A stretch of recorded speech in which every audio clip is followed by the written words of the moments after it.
తెలంగాణ మావోయిస్టుల రహిత రాష్ట్రంగా అవతరించిందా? శ్రీకాకుళంలో మొదలైన తుపాకీ చప్పుళ్లు నేటితో ఆగిపోనున్నాయా?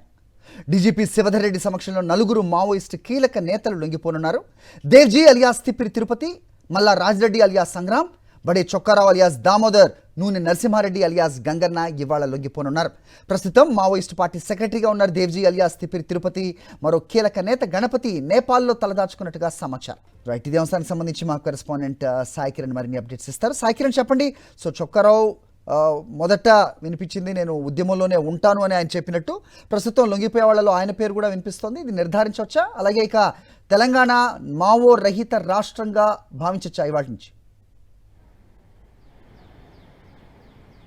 సరే, తెలంగాణనే కాదు యావత్ దేశం కూడా మావోయిస్ట్ రహిత రాష్ట్రంగా మారుస్తామనేటువంటిది కేంద్ర ప్రభుత్వం చెప్పింది. సో దీనికోసం ఆపరేషన్ కగార్ చేపట్టింది. సో ఇందులో భాగంగా జల్లెడ పడుతుంది, అడవులన్నీ కూడా ఎక్కడికక్కడ మావోయిస్టులను అణిచివేస్తుంది. సో ఇప్పటికే కేంద్ర కమిటీలో ఉన్నటువంటి దాదాపు 10 మంది వరకు ఎన్కౌంటర్ అయ్యారు, చాలామంది లొంగిపోయారు, మల్లోజుల లాంటి వాళ్ళు లొంగిపోయారు. సో మరి ఏకంగా అంటే మావోయిస్ట్ చీఫ్గా ఉన్నటువంటి బస్వరాజు అయితే నంబాల కేశవరావు ఎన్కౌంటర్ తర్వాత మావోయిస్ట్ పార్టీకి అప్రకటిత అధ్యక్షుడిగా అంటే చీఫ్గా వ్యవహరిస్తున్నటువంటి తిప్పరి తిరుపతి అలియాస్ దేవ్జీ ఈరోజు పోలీసుల ఎదుట అయితే మీడియా ముందుకు వచ్చేటువంటి అవకాశం ఉంది. సో నిన్నటి నుంచి 2 డేస్ నుంచి కూడా వార్తలు చూస్తున్నాం, ఆసిఫాబాద్లో ఎస్ఐబి ముందు లొంగిపోయారనేటువంటి. సో మా దేవ్జీతో పాటు మల్లా రాజిరెడ్డి అలియాస్ సంగ్రామ్, అలాగే అయితే తెలంగాణ రాష్ట్ర కమిటీ కార్యదర్శిగా ఉన్నటువంటి సీనియర్ నేత, తొలితర మావోయిస్టుగా ఉన్నటువంటి బడే చొక్కారావు అయితే అలియాస్ దామోదర్, ఆయన ములుగు జిల్లా తాడ్వాయి మండలానికి సంబంధించినటువంటి వ్యక్తి. సో వీళ్ళు ముగ్గురు కూడా ఈరోజు అయితే తెలంగాణ డీజీపీ శివధర్ రెడ్డి ఎదుట లొంగిపోతూ మీడియా ముందు ప్రవేశపెట్టనున్నారు. సో మరి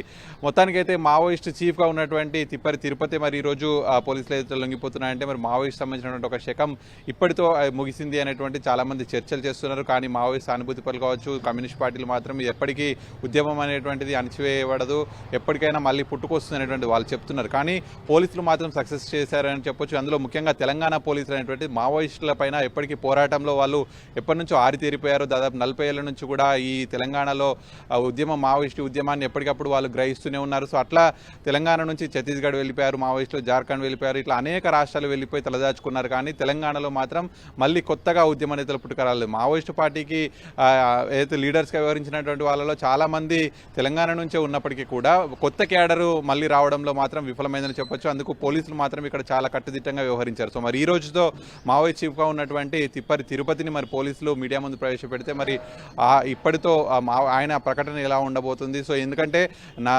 మల్లోజుల లొంగిపోయినప్పుడు ఆయుధాలు అప్పగించాలి అని చెప్పి ఆయన ప్రకటించినప్పుడు ఆయుధాలు అప్పగించేది లేదు అని చెప్పి ఒక లేఖ కూడా విడుదల చేశారు. అందులో ఆ వర్గానికి నాయకత్వం వహించి మావోయిస్టు పార్టీ ఉంటుంది అని చెప్పినటువంటి వ్యక్తిలో ఈయన చీఫ్గా ఉన్నటువంటి వ్యక్తి. సో మరి ఆయన ఈ రోజు లొంగిపోతున్నాడు అంటే మరి నెక్స్ట్ మావోయిస్ట్ పార్టీ ఉంటుందా?